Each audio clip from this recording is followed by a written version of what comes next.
दोस्तों, यदि इस दुनिया में कुछ भी पाना है तो आपको जिद्दी बनना पड़ेगा।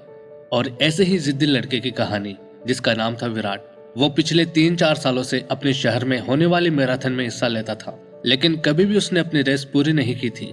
लेकिन इस बार वो बहुत ही एक्साइटेड था, क्योंकि पिछले 3-4 महीनों से वो रोज सुबह जल्दी उठकर दौड़ने की प्रैक्टिस कर रहा था और उसे अपने आप पर पूरा भरोसा था कि इस साल की मैराथन रेस वो जरूर पूरी कर लेगा।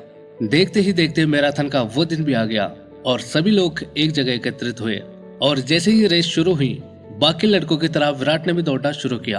वो जोश और हिम्मत से भरा हुआ था और बड़े अच्छे ढंग से दौड़ रहा था। लेकिन आधी रेस पूरी करने के बाद विराट बिल्कुल थक सा गया और उसके मन में आया कि बस अब वहीं बैठ जाए। वो ऐसा सोच रहा था, तभी उसने खुद से कहा, रुको मत विराट, आगे बढ़ते रहो। अगर तुम दौड़ नहीं सकते तो कम से कम जॉगिंग करते हुए तो आगे बढ़ सकते हो, तो बस आगे बढ़ो। अब विराट पहले की अपेक्षा धीमी गति से आगे बढ़ने लगा। कुछ किलोमीटर इसी तरह दौड़ने के बाद विराट को लगा कि अब उसके पैर और आगे नहीं बढ़ सकते। वो लड़खड़ाने लगा।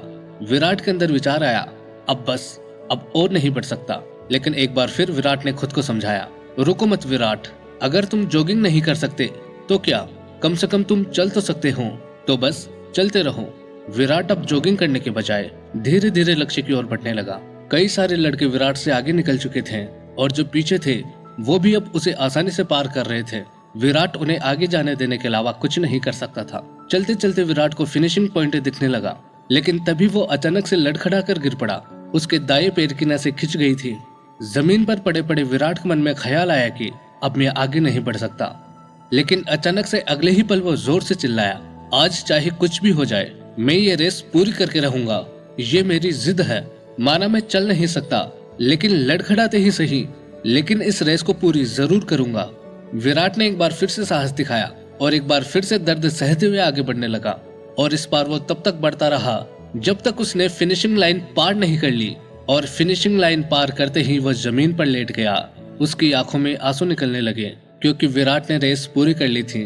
उसके चेहरे पर इतनी खुशी और मन में इतनी संतुष्टि कभी नहीं आई थी। आज विराट ने अपने चलते रहने की जिद के कारण न सिर्फ एक रेस पूरी की थी, बल्कि जिंदगी की बाकी रेसों के लिए भी उसने खुद को तैयार कर लिया था।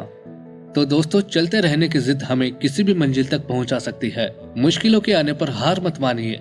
ना चाहते हुए भी कई बार कंडीशन ऐसी हो जाती है कि आप बहुत कुछ नहीं कर सकते, पर ऐसी कंडीशन को कुछ भी ना करने का बहाना मत बनाइए। घर में मेहमान है, आप 6 घंटे नहीं पढ़ सकते तो कोई बात नहीं, कम से कम 2 घंटे तो पढ़िए। बारिश हो रही है, मान लीजिए आप 20 कस्टमर से नहीं मिल सकते तो कम से कम 4-5 कस्टमर से तो मिलिए।